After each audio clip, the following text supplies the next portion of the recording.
গ্রামের এক শান্ত সুন্দর খামারে থাকত একটি সাদাকালো দাগওয়ালা গরু, যার নাম ছিল মালতী। মালতী খুবই দয়ালু আর মায়াবতী ছিল। কিছুদিন আগে সে একটি ছোট্ট বাছুরের জন্ম দিয়েছিল, যার নাম রাখা হয়েছিল চন্দন। চন্দন ছিল বাদামি রঙের, নরম তুলতুলে গায়ের লোম, আর তার চোখ দুটো ছিল মায়ের মতোই ভালোবাসায় ভরা। চন্দন সারাদিন খামারের আশেপাশে ছোটাছুটি করত। একদিন খেলার ছলে সে খামারের বাইরে চলে গেল। দূরে সবুজ মাঠ আর নদীর ধারে সে মনের আনন্দে ঘুরতে লাগল।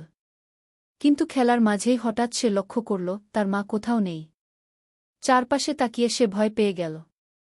মালতী তো তাকে সাবধান করেছিল কখনো একা দূরে যেতে নেই। এদিকে মালতী যখন দেখল চন্দন নেই, তখন সে ব্যাকুল হয়ে খুঁজতে লাগল। সে খামারের এক প্রান্ত থেকে অন্য প্রান্তে গিয়ে ডাকতে লাগল, চন্দন, চন্দন, তুমি কোথায়? চন্দনও দূর থেকে মায়ের ডাক শুনতে পেল। সে মায়ের চেনা গন্ধের দিকে ছুটতে লাগল। কিছুক্ষণের মধ্যেই মা আর ছেলে একে অপরকে দেখতে পেল। চন্দন দৌড়ে গিয়ে মায়ের গায়ের সাথে লেপ্টে গেল। মালতী আদর করে বলল, তুমি কোথায় গিয়েছিলে বাছা? আমি কত ভয় পেয়েছিলাম। চন্দন মায়ের গলায় মাথা ঘষে বলল, আমি ভুল করে দূরে চলে গিয়েছিলাম মা। এখন থেকে কখনো তোমার কথা অমান্য করব না। মালতী হেসে বলল, ঠিক আছে, এবার বাড়ি চলো।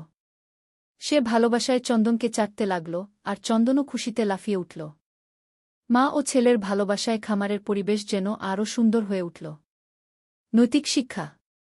মা বাবার কথা শোনা খুব জরুরি, কারণ তারা সবসময় আমাদের মঙ্গলের কথাই ভাবেন।